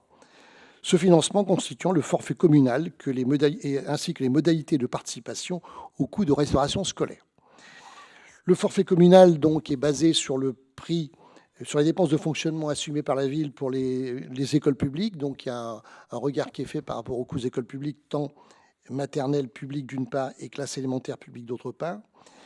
Pour l'année 2023, la participation forfaitaire a été évaluée à la somme de 1 649 € pour un élève de maternelle et 508 € pour un élève d'élémentaire, correspondant au coût de fonctionnement d'un élève des écoles publiques. C'est ce que j'ai dit tout à l'heure. Nous versons aussi depuis de nombreuses années une aide sociale facultative à la restauration pour l'école Saint-Vincent. Donc c'est une démarche volontariste de la ville de continuer à verser cette participation à la restauration. Nous avons rencontré plusieurs fois donc les responsables de l'école Saint-Vincent, et cette convention a été donc présentée et n'a pas apporté à leur niveau de retour. Donc on vous propose d'adopter cette convention de participation. Pour information, pour les lycéens, le forfait, donc la participation concernant les repas pour les enfants de l'école Saint-Vincent sera de 2,50 € pour la suite de cette convention de 2023 à 2027. Merci beaucoup. Est-ce qu'il y a des interventions? Monsieur Daniel. Lors des commissions qui ont précédé ce conseil municipal, vous nous avez exposé votre souhait de diminuer l'aide sociale facultative accordée à l'école Saint-Vincent pour le paiement des repas. Vous nous avez assuré avec insistance que l'OGEC était tout à fait satisfaite des négociations menées avec vous, soit de diminuer la subvention, la passant ainsi de 2,76 € à 2,50 € d'une part, soit une baisse de 9,4%, et d'autre part, le gel du montant de cette subvention durant 4 ans. Nous avons eu écho que les négociations ne se seraient pas tout à fait passées aussi simplement que vous avez bien voulu nous le faire croire. Vous avez initialement et sans scrupule présenté une diminution de la subvention passant de 2,76 € à 2 €, soit une baisse de 27,5%. Les membres de l'OGEC ont dû insister pour minimiser cette diminution conséquente. Évidemment, ce choix politique a déjà des répercussions pour les familles, puisque le montant des repas augmentera à la rentrée de 30 centimes. Sans compter que vous décidez de geler ce montant durant 4 ans, vous n'êtes pas sans savoir que l'inflation n'est pas prête de s'arrêter. Les familles continueront donc de revoir leurs factures augmenter. Même si nous ne sommes pas dupes, puisque l'OGEC serait d'accord avec ces décisions prises, nous ne pouvons voter que pour. Merci. Merci. Je propose à Marianne Besmoulin peut-être de répondre, notamment pour expliquer comment a été calculé le 2,50 €. Alors, juste déjà, enfin moi là, les bras m'en tombent parce que j'étais présente aux négociations et donc c'est un tissu de mensonges. Jamais il n'a été évoqué le montant de 2 €. On n'a jamais évoqué ce montant-là. Ça a été 2,50 € dès le début. Donc voilà, dire des mensonges comme ça, je trouve ça juste hallucinant. Donc ensuite, pourquoi on a proposé ce montant de 2,50 €? J'ai pu l'expliquer lors de la commission éducation. En fait, ça correspondait, d'après les documents que nous avons eus, par l'OGEC, au reste à charge sur les repas des élèves lycéens. Effectivement, il y avait un calcul qui était fait, qui prenait en compte l'ensemble des repas et qui revenait à lisser la subvention que nous versions sur l'ensemble des repas. Or, la philosophie de cette subvention, c'est d'apporter une subvention pour les repas des enfants lycéens et non pas pour l'ensemble des repas servis à l'école Saint-Vincent. Voilà, donc ça, je ne vais pas faire toute la technique. J'ai expliqué lors de la commission, mais ça vient de là, le montant de 2,50 €. Ce n'est pas un montant qui sort de nulle part. Donc voilà, mais en tout cas, sur la manière dont se sont déroulées la concertation avec l'OGEC et Saint-Vincent, c'est totalement faux, ce qui vous est revenu aux oreilles. Je voudrais juste remarquer, vous mettez en avant une augmentation de 30 centimes, si j'ai bien compris, à partir de la rentrée. Donc, ça correspond à une augmentation de 7% du tarif. Finalement, ça correspond plus ou moins à l'inflation. Donc, on est dans une période où tout augmente. Et d'autre part, eh bien, il y a une tarification unique sur les repas à Saint-Vincent. Très bien, c'est un choix. Nous n'avons pas à nous en mêler. Mais ça veut dire que chaque famille est impactée de la même manière sur un montant fixe de 30 centimes. Donc, voilà. Merci Marianne. Je pense que tout le monde ici, s'agissant du budget municipal, se satisfera que la ville de Sainte-Luce finance pour les enfants lycéens. Est-ce qu'il y a d'autres interventions, peut-être? Pas d'autres interventions. Je mets aux voix qui est contre, qui s'abstient. Cette délibération est adoptée à l'unanimité. Merci. Délibération 8, calcul dématérialisée du quotient familial. Michel Daculcy. Alors, concernant les documents que les familles qui souhaitent bénéficier des tarifications particulières concernant le quotient familial, des documents leur sont demandés. Il s'avère que dans un souci de simplification et d'amélioration des démarches administratives, la ville propose aux familles, et depuis 2021, la mise à jour dématérialisée des données fiscales fournies par le service des impôts et familiales. Cette dématérialisation sert de calcul à la tarification de différentes prestations municipales, et notamment l'accueil périscolaire du matin et du soir, l'étude surveillée, l'accueil du mercredi, l'accueil de loisirs vacances, restauration scolaire. Et il est proposé aujourd'hui de mettre en place un nouveau service aux familles, à savoir la mise à jour de leur quotient familial via les données fiscales de la DGFIP. Donc le revenu fiscal de référence, données fiscales certifiées, est transmis à cette interface impôt particulier et c'est développé par la direction interministérielle du numérique. Donc ça ne concerne l'identité adresse fiscale et le revenu fiscal de référence et nombre de parts fiscales du foyer. Donc dématérialiser cela pour les services permet, que ce soit pour les familles ou pour les services, un gain en simplification et d'amélioration. Voilà, donc il est proposé d'autoriser Monsieur le maire à demander l'habilitation à la DGFIP pour l'accès aux données fiscales avec interface API impôt particulier et d'approuver les conditions générales d'utilisation annexées à la présente délibération. Voilà. Merci Michel Daculcy. Pas d'intervention. Est-ce qu'il y a des oppositions, des abstentions? Cette délibération est adoptée à l'unanimité. Délibération 9. Hop. Et je me tourne vers Marianne Besmoulin pour la mise à jour du règlement intérieur des activités. Merci.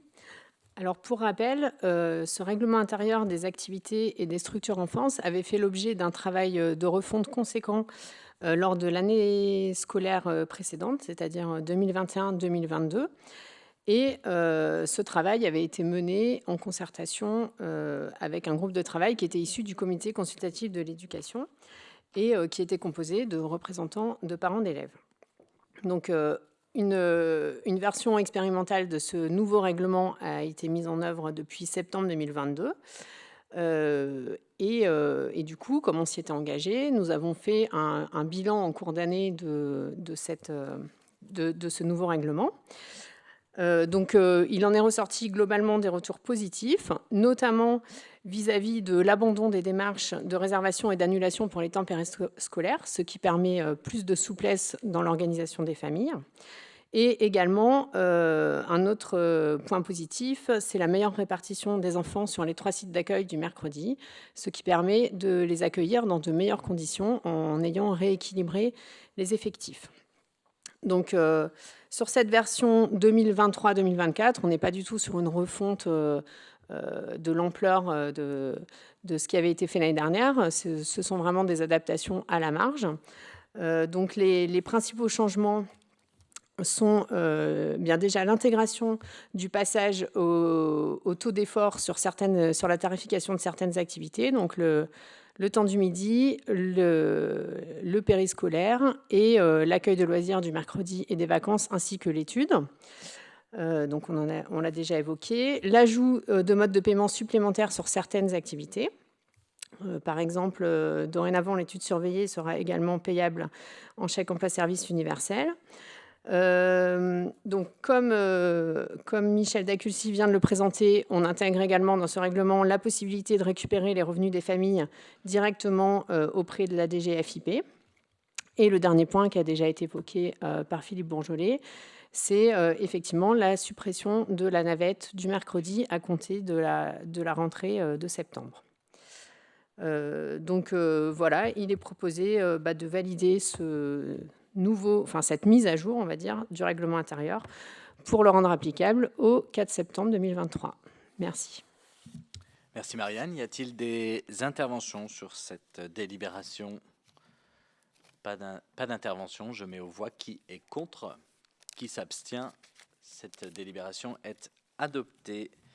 Délibération suivante concerne la modification du tableau des effectifs et je passe la parole à Marc David. Merci, monsieur le maire. Donc, comme pratiquement à chaque conseil municipal, ça n'avait pas été fait au dernier, mais je reviens pour la modification du tableau des effectifs, et ce sont bien entendu les effectifs permanents.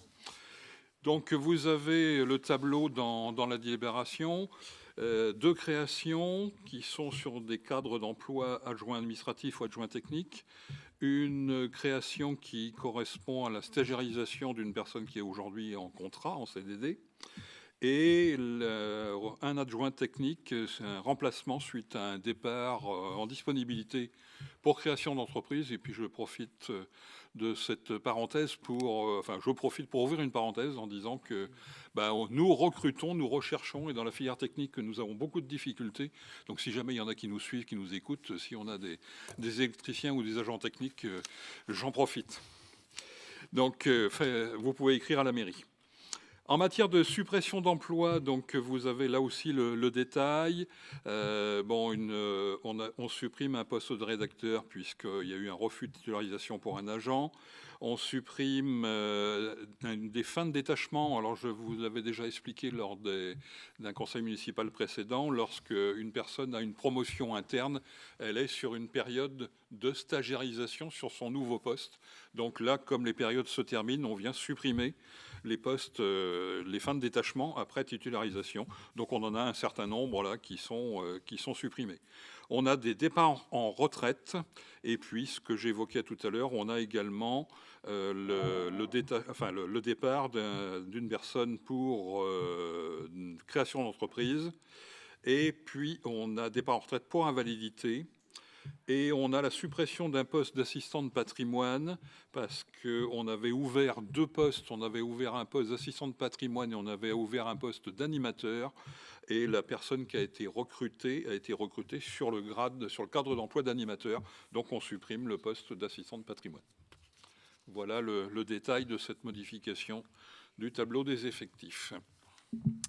Merci. Est-ce que cette modification du tableau des effectifs suscite des interventions?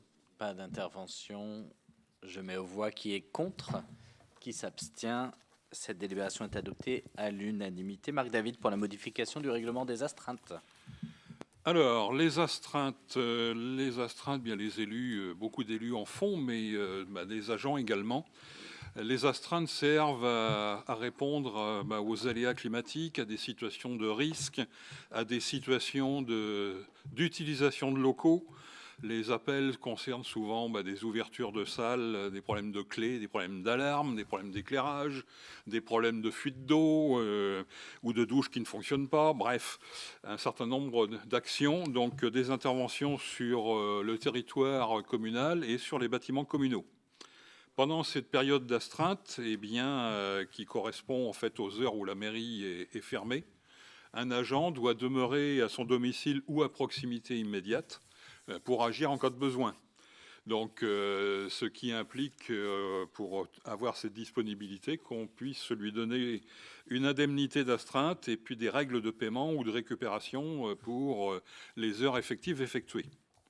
Alors, ce qui change, puisque le règlement d'astreinte existait, il y en avait un qui existait depuis le 17 septembre 2019, ce qui change, c'est l'organisation de l'astreinte, qui était du vendredi au vendredi, qui passe maintenant du lundi au lundi. Alors, je précise pour les agents, pour l'instant, pour les élus, il n'y a pas de modification. On y viendra peut-être un jour. L'organisation donc du lundi au lundi, le lundi matin, comme il y a beaucoup de choses qui se passent, surtout le week-end, le lundi matin permettra de faire le bilan du week-end et de programmer les interventions dans la semaine si besoin. La deuxième raison, c'est la modification du droit.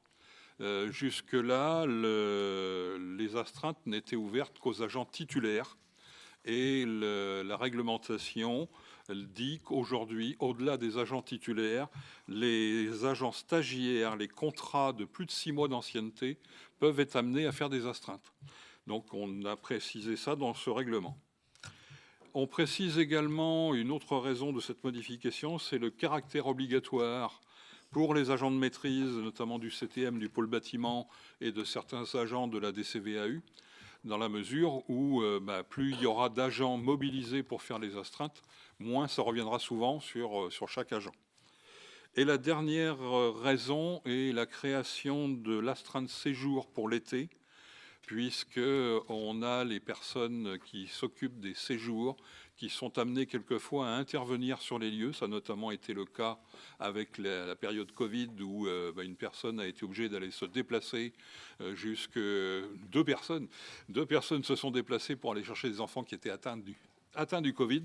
Donc ces personnes-là, elles n'étaient pas couvertes par un régime d'astreinte et pas indemnisées par ce régime. Donc là, on les inclut dans ce régime. Sur ce règlement, vous avez un nouveau règlement sur table, parce qu'il y a eu une petite modification, un petit rajout qui a été fait en page 7, où on a rajouté dans l'avant-dernier paragraphe, si un jour férié a lieu au cours de la semaine, l'indemnisation portera sur le montant de la semaine complète, auquel s'ajoute le montant du jour férié, qui est de 46,55 €.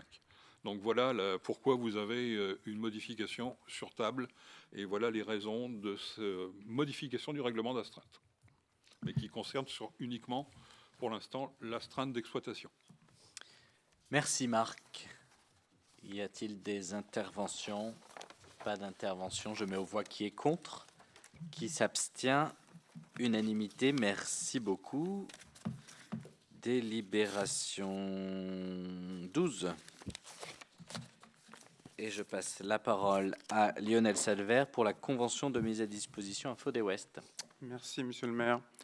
Donc, comme vous le savez, les lycéens sont propriétaires de plusieurs dizaines d'hectares à travers la ville, évidemment, à travers la collectivité locale.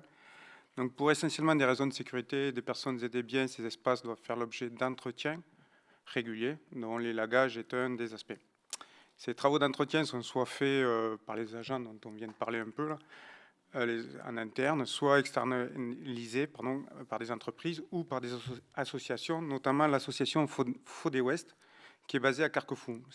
Depuis plusieurs années, la ville propose à cette association, qui est spécialisée dans la formation, de disposer sur un nombre de jours limité des arbres de la commune comme terrain d'entraînement pour la dizaine de stagiaires. Donc aucune rémunération par la ville de ces 10 stagiaires formés n'est prévue, évidemment, par la convention. On met à disposition, donc je viens de le dire, les arbres, mais aussi du matériel, voire temporairement, éventuellement, un local. Donc c'est les seules contreparties financières pour la ville. Voilà en résumé la convention que je vous propose d'adopter. Merci. Est-ce qu'il y a des interventions sur cette convention? Pas d'intervention. Je mets aux voix qui est contre, qui s'abstient. Unanimité, merci. Je me dois de vous donner quelques informations sur les décisions que j'ai prises dans le cadre des délégations que vous m'avez confiées. Donc, il y a délivrance et reprise de concessions dans les cimetières, et puis il y a des avenants sur des marchés travaux. Je précise qu'il y a un petit avenant de 800 € sur l'opération d'hôtel de ville. Et une bonne nouvelle, il y a des avenants en moins-value de moins 57 000 € sur l'opération du restaurant du centre et de l'ALSH, donc le périscolaire, par rapport au tableau du 24 mai dernier. Donc je pense qu'on peut se réjouir de cette opération et de ce chantier qui est bien tenu. Et puis, vous avez bien sûr des marchés qui ont été attribués, notamment pour l'infrastructure et le serveur du réseau de la mairie pour la somme de 191 597 €, très précisément. Et puis, le marché de fourniture et de confection des repas dans les restaurants scolaires et puis accueil de loisirs et structures petite enfance, qui a été attribué pour 475 000 € hors taxes par an, donc à Scolarest. Voilà, chers collègues, sur les informations que j'avais à vous donner. Est-ce que ça suscite des interventions, des questions? Pas d'intervention précise. Chers collègues, l'ordre du jour de ce conseil est terminé, mais j'ai quelques informations à vous donner. Donc avant que vous ne rangiez vos affaires, je voulais peut-être faire un point sur les travaux d'été, puisque j'essaye de le faire régulièrement pour vous informer au maximum, mais il y a beaucoup de travaux cet été, notamment sur la rue de la Cadoire, où il y a des travaux d'assainissement qui ont commencé en début de semaine, me semble-t-il, entre la rue Louis Gaudin et le boulevard Louis Pasteur, donc qui vont durer sur les 2 mois de l'été. Ce sont des travaux sur les canalisations d'évacuation des eaux usées qui se situe d'ailleurs en voie centrale, qui fait que la circulation est interdite dans une partie de la rue et aussi en circulation alternée.